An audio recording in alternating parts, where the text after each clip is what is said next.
Hello and welcome back to the Neurotransmitters podcast, a show about everything related to clinical neurology. I am your host, Dr. Michael Kentris, and I'm very fortunate today to have another special guest, Dr. Jamie Wright. Thank you so much for joining me today. Thank you for having me. Now, I'm extra excited to have you on the show because I've been meeting a lot of people on Twitter in the medical Twitter space, you being one of them. You have some excellent posts up there for people who are curious, but you have a very unique perspective. So you're a neurologist in training. You're an MD, PhD. Tell me a little bit about yourself and kind of what led you into the field of neurology. Yeah, so I kind of say that I was almost born into it, or at least I joke that I was born into it. So I was born 6 weeks premature, which may or may not have had anything to do with me developing congenital hydrocephalus. And I was diagnosed at 4 months old. Didn't have my first shunt placed until I was 20 months old. That's like a whole nother story. But growing up, I had a few revisions here and there. I was always, very studious. And I remember even in elementary school, my teachers joking that I'd be a neurosurgeon one day. And I was like, it wasn't even on my radar, even though I saw a neurosurgeon every year. And then I didn't really give much thought to having hydrocephalus until I had a shunt revision when I was 6 years old. And, it just kind of was what it was, and kept going. And then I had 2 shunt revisions 2.5 years apart in high school. And it was that second one, it was my junior year of high school, where it really kind of sunk in that I was going to have to deal with this for the rest of my life. And the key kind of moment for me was it was a month before AP exams. And as I said, I was, very studious, a little nerdy.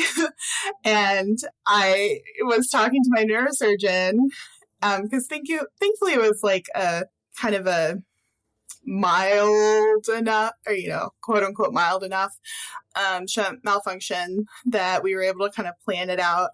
And I was trying to get her to postpone it until after AP exams. And she told me, she's like, well, if you don't do this, it's gonna get worse and worse. And then you're gonna go into a coma and die. And I was just like, wow, yeah, this is like the 17-year-old me. And during that same conversation, my mom was like, but she just had a shunt revision like 2.5 years ago.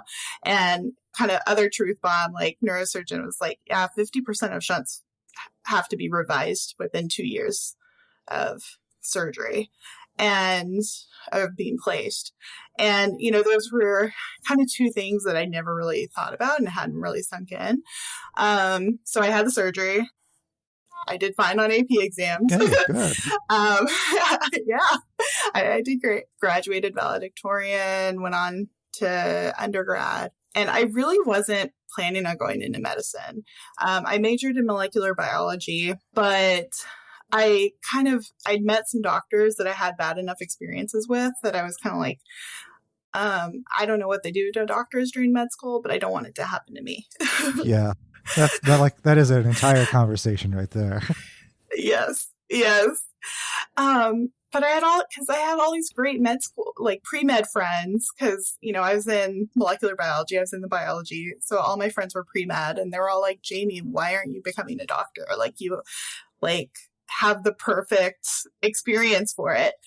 And it wasn't until the end of my junior year of college, I was working in a lab, doing research. I'd gotten a fellowship to do research full time and working with this amazing pediatric intensivist. And he worked with a lot of other pediatric intensivists, and meeting all of them and just seeing how much they cared. And how passionate they were about the work, and, how great their attitude was. And I was like, you know what? I do want to become a doctor, but I also want to do research. Yeah. And so that's when I decided to go the MD PhD route. So I was kind of late to the game from that perspective. Now, what has been the area of your research? Well, so that research was actually, I was studying perinatal white matter injury in a mouse model. So that was kind of more in line with kind of where my future goals are. Then for my PhD, I did my PhD work in a medical genetics lab studying kind of some rare gene mutations that lead to cerebrovascular and cardiovascular disease. So a little bit farther away, but it was with an amazing mentor and really excellent training. And, that's what you really want to go for a PhD. Unfortunately, I wasn't able to find a lab that was like right in the niche that I was looking for future-wise, as far as my future research, because, surprise, surprise, I want to do research on hydrocephalus and something more focused in that direction. Now, let's take it back to a 10,000 foot view. I know most of the people who listen are in the medical field in some capacity or another, but for those who might not be familiar with hydrocephalus, in broad strokes, how would you describe to someone who wasn't familiar? So how I describe it to people is kind of at least I think the layperson definition is that it's when we all have fluid in and around our brain, and it's there to cushion and provide nutrients and stuff. So it has a purpose. But in hydrocephalus, that fluid for some reason accumulates abnormally. So it builds up either because it's not being absorbed back into the system correctly, or it gets blocked somewhere in its circulation. But it builds up, putting pressure on the brain, and that can lead to, of course, leads to a lot of symptoms for the patient, but it also can lead to brain injury and, as my neurosurgeon put it, so bluntly, death if left untreated. And correct me if I'm wrong, CSF dynamics or cerebral spinal fluid dynamics it's kind of a hot area that's building up a little bit in terms of interest in the, at least I've been noticing the last few years. Yeah. And like so many things in neurology at large, it seems a lot of the difficulty in its research is that there's so many different mechanisms that can lead to the same kind of problem. Right. So clinically, it's hard to differentiate the underlying cause. So for instance, in your case, you mentioned congenital hydrocephalus. So I know a lot of times it's quote unquote idiopathic, which I always explain to my patients is it's doctor speak for, we're not sure why it happened. Exactly. Is that an accurate characterization of most congenital hydrocephalus? I think in large part, yes. One main or common cause of congenital hydrocephalus is aqueductal stenosis. So kind of as, to explain what that means, in the CSF circulation, there's ventricles. There's the lateral ventricles, which are the largest on either side of neither hemisphere of the brain, kind of up towards the top. And those drain down into the third ventricle. And then that fluid drains down into the fourth ventricle. And between the third and fourth ventricle is this narrowing called the cerebral aqueduct.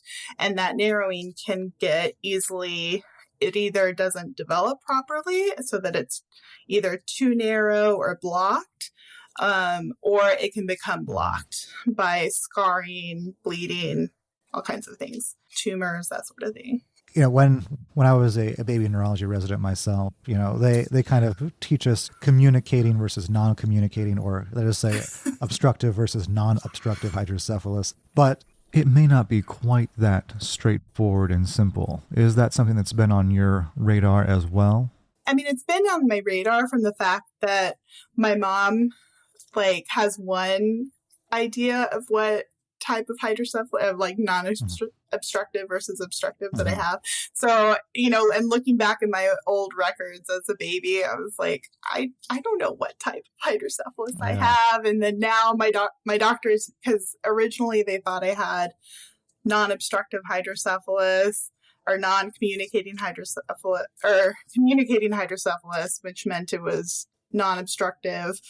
And then now my doctors are think, oh no, maybe it's obstructive hydrocephalus. So I don't know much from the research sphere as far as... It may not be as black and white in every person's case.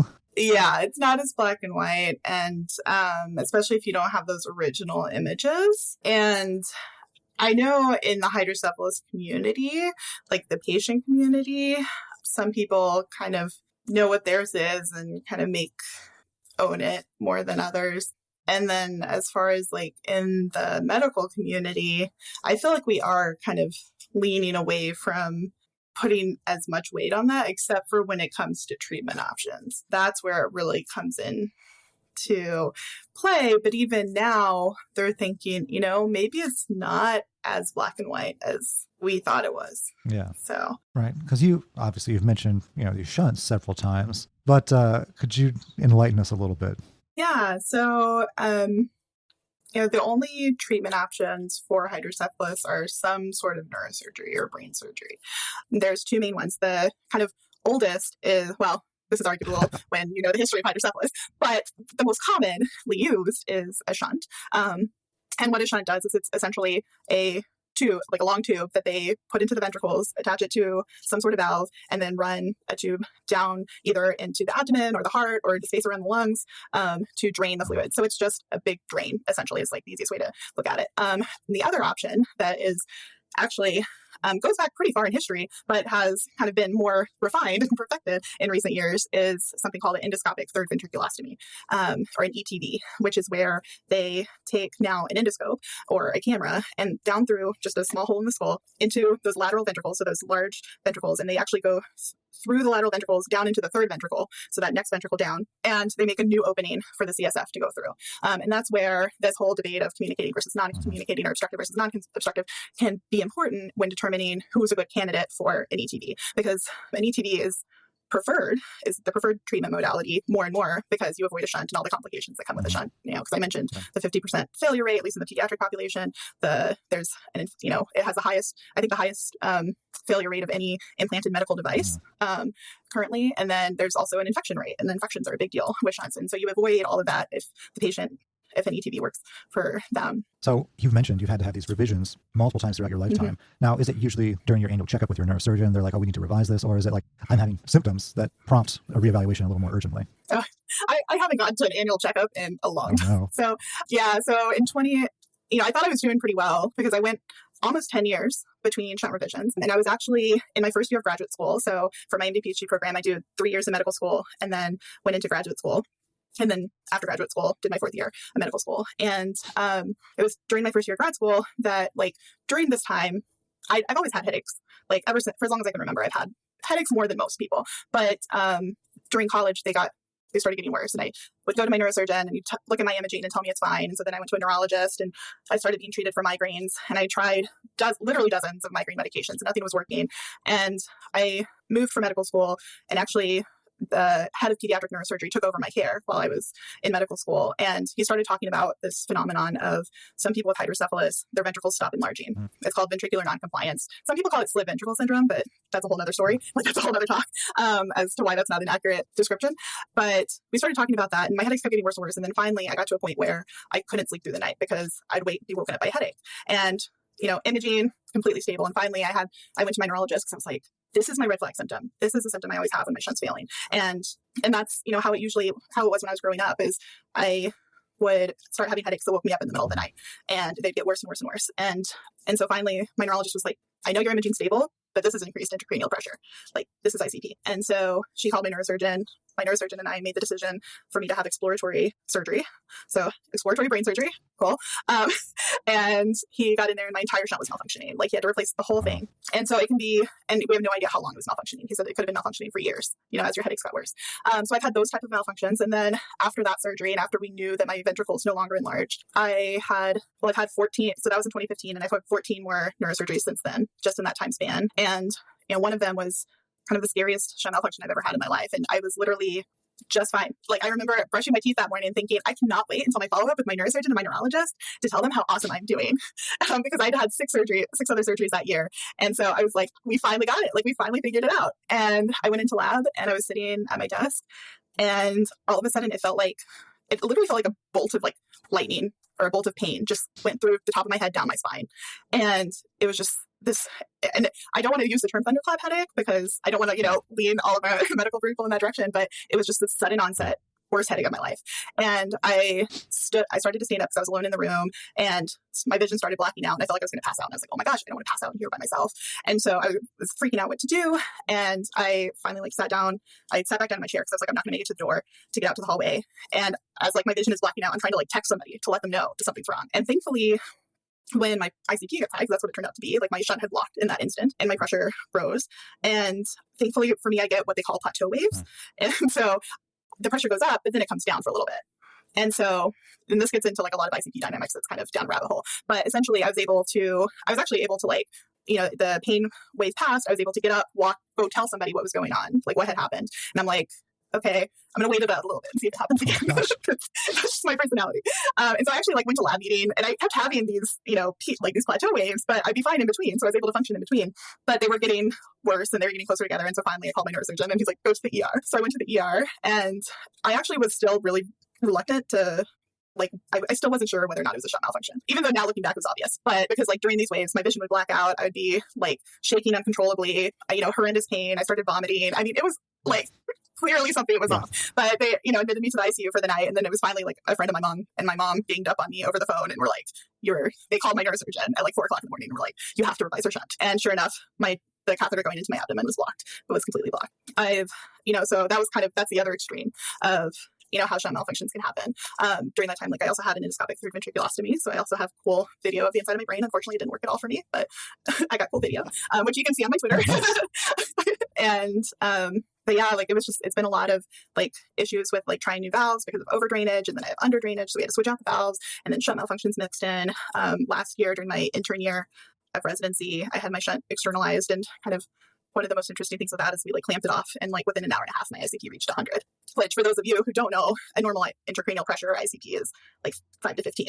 And so it's been quite a process. So, I know you said, right, most shunts have a 50% failure rate within 2 years, but it seems like yours have been a little more frequent than that. Yeah. And I mean, this is where you get into, it's averages. I know people who've gone 10, 20, 30 years, the same shunt. I know people who, have a shunt revision every year, or have, I know people who've had shunts fail in the PACU after surgery. So it's just very unpredictable. Yeah. Now, with your history, I mean, I, for one, think it's very obvious why you would choose to go into something related to neuroscience. But what was it specifically your history of hydrocephalus as a child and through the remainder of your life that led you into neurology, or some other path that led down that road? So what it really came down to was, especially during medical school, because I made the decision to share my story on social media. I started sharing my experiences as a medical student dealing with hydrocephalus and chronic illness. And I had so many young adults reach out to me who were in that kind of in-between period between their pediatric care transitioning to adult care. And so many young adults kind of fall off the map, or it's more pushed off the map because, and I mean, I had this unfortunate experience because my pediatric neurosurgeons were wonderful, but when I turned 17 and my neurosurgeon of 17 years retired, they were like, why don't you go ahead and find an adult neurosurgeon? And that was it. They didn't tell me who. They didn't have any recommendations. They didn't have a process. There was no connections. There was no let's help you transfer your records at least.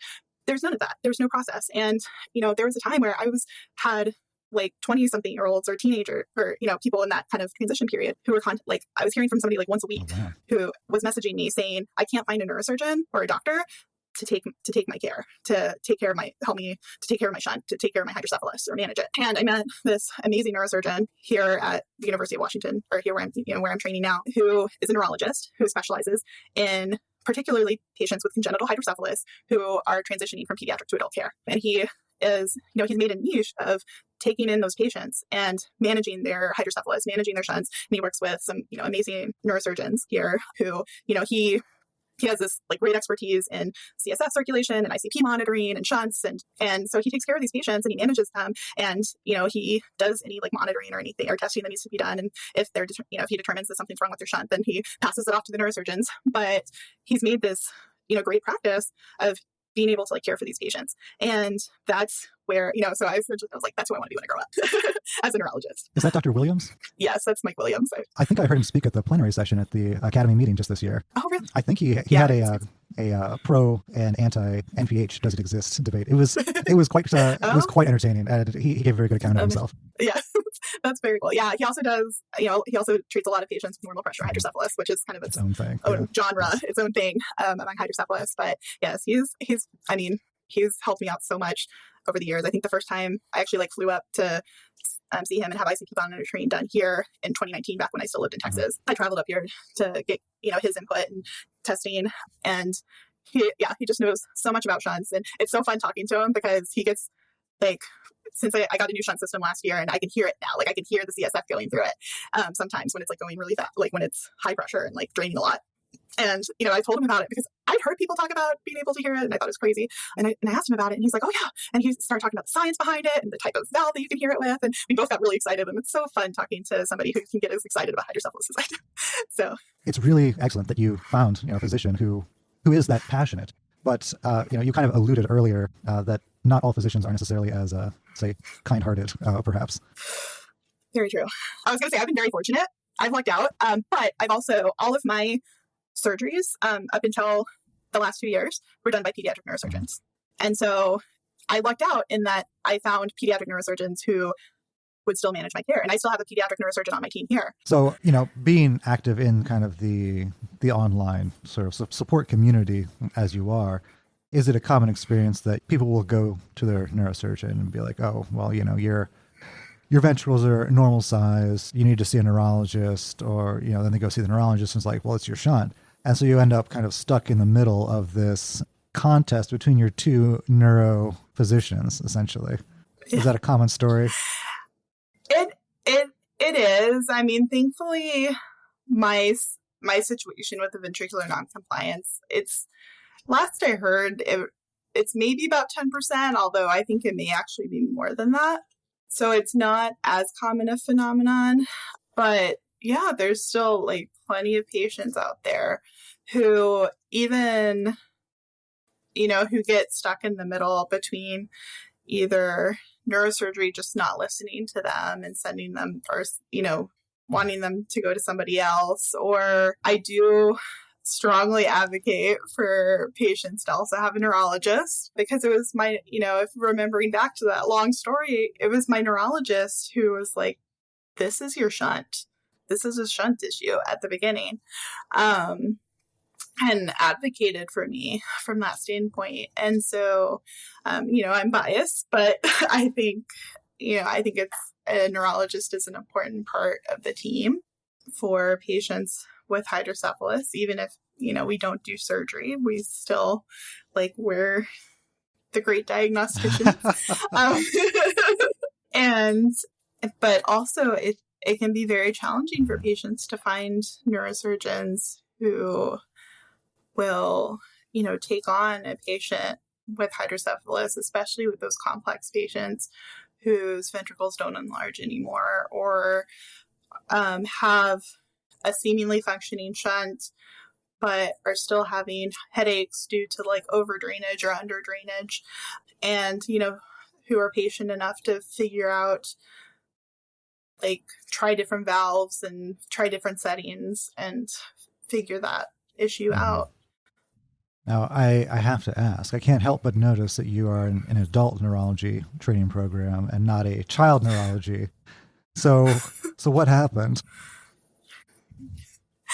Well, and I mean, it really comes back to that, because I thought going into medical school, I thought I was going to do pediatric neurology, because that's where you see a lot of hydrocephalus. But, after talking to all these young adults looking for hydrocephalus care and seeing the need in the adult world, that's when I made the decision to do adult neurology instead of pediatric. That makes complete sense. And so, kind of, I hope to help fill that gap and encourage others to help fill that gap for patients with hydrocephalus. I think it's, definitely an opportunity. Excellent. So you're in your second year right now, is that right? That's correct. And with shunt malfunctions, with chronic headaches, I think anyone who's been through residency can say, it's hard even if you aren't dealing with a chronic medical issue. How have you been holding up so far? It's been rough. As I mentioned, I had two surgeries during intern year, and I had two hospitalizations, two surgeries during intern year, and thankfully, the internal medicine program director was very nice about it and helped me ease back in and everything. But I've continued to have my headaches have worsened, and I've continued to have shunt issues since then. And so I had another, neurosurgical procedure in March of this year. And after that, Dr. Williams and my neurosurgeon, Dr. Bono, who's also been fantastic, they were both like, you're torturing yourself trying to work through these issues and these setting changes and these ICP changes and everything. And they're like, I think you should take extended leave of absence. Because at that time I was only planning to take a month till I was like, okay, we're going to, do the procedure, figure things out, and then I'll keep going. And they're like, no, we think you should take longer. And so I did make the difficult decision to take a 6-month medical leave. Thankfully, my program has been very patient with me about doing that, because I know it's very hard on them, because neurology programs, aren't huge like internal medicine, but they've been patient, and I've been on medical leave, and we've been slowly kind of adjusting my shunt, trying to figure things out. And as I said, I'm very fortunate to have a wonderful medical team. I think I have around 12 or 13 doctors following me right now. So it's a lot of appointments. Yeah. My weeks are generally full of appointments, but yeah, we're working on it and hoping that hopefully I'll be able to get back better than ever. So you have obviously made a lot of progress. A lot of kids with hydrocephalus don't grow up and get double doctorates. So I think you've posted a little bit about this in the past online as well. But for kids who have hydrocephalus, or families who have children with hydrocephalus, what do you think is the most important thing for them to know and to keep in mind as they go into the future? I think, and it's, it sounds very cliche, but keep your mind open, and anything's possible. Don't limit yourself or limit your child, or, out of fear of, oh, but they have hydrocephalus. And, hydrocephalus, it's very much a spectrum, and it affects everybody differently. But there's so much as patients with hydrocephalus, there's so much we can do, and there's so much possibility. And, my advice to parents is always support your child in any way possible. And, by support, that can also mean therapy, special education classes, and, all those supportive measures, or accommodations, can also be, very helpful and very important to helping them succeed and do everything they want to do. But, don't knowingly or unknowingly, hold them back or restrict them because of a diagnosis. Excellent. Well said. Any final thoughts that you would want to share with our audience today? And we kind of talked about this a little bit earlier, that, I think part of that aspect of not limiting yourselves is the medical community not limiting, and taking a chance on physicians with, chronic medical conditions and disabilities, and making them a part. Because, I'm very fortunate to be able to share my experience with my co-residents and even my attendings. Sometimes, my experience as a patient, and what I've kind of gleaned from that. Do you want to dive into that for a minute? I know you've said Yeah. you've had mostly good experiences, but I know, well, I shouldn't assume. Let me lay, medical training can be grueling and insensitive to people at the best of times. How has your experience been? It can be grueling and insensitive at the best of times.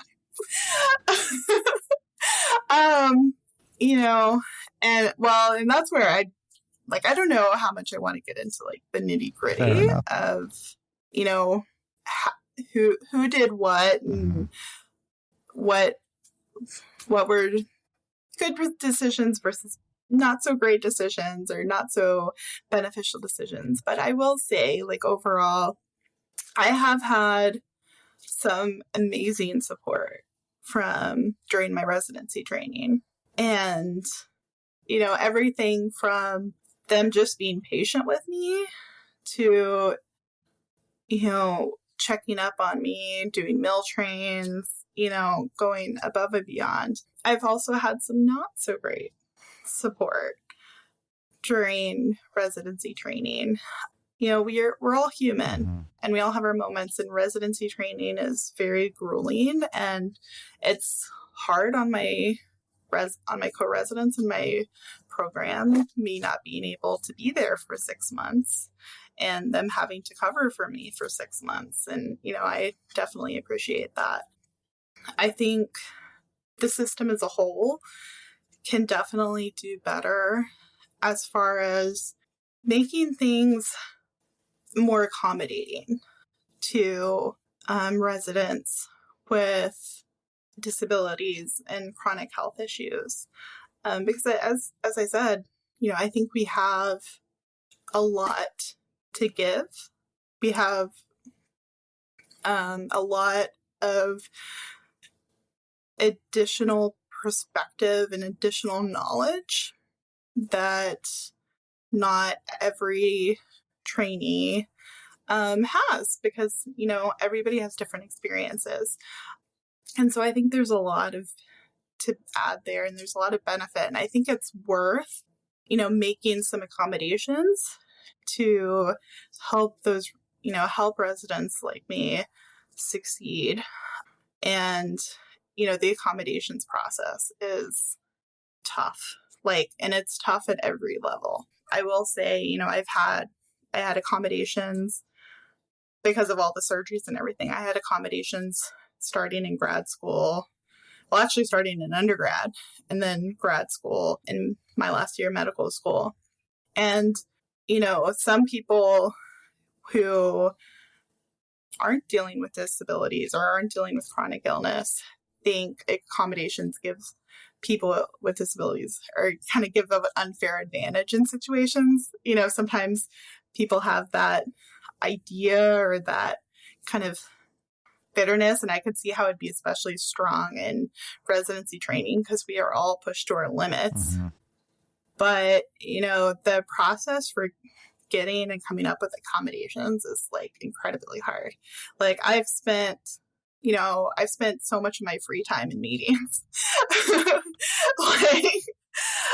And so that's just kind of some food for thought as far as that goes. And I think that process can be simplified and made more, made easier and more approachable. And I think a lot of residents would benefit from that. I mean, then Lisa Meeks does great research on doctors with disabilities. And I think she came out with some recent research that showed 52% of residents with disabilities never go through the accommodations process, never even try to get accommodations. And that's a whole nother conversation, maybe for another day.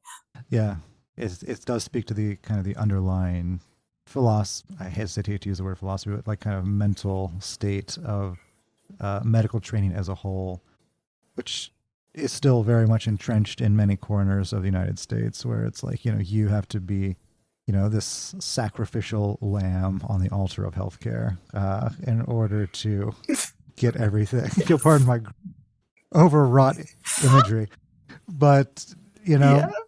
I've been very fortunate with my own health thus far in my life. But, I've had co-residents who had really bad ADHD or, like conversely insomnia or other things, like their cognitive performance just suffers. And while I'm part of the 80, I'm doing air quotes here, 80-hour work week limitations, I think everyone knows that at some point these are a little bit of a fiction.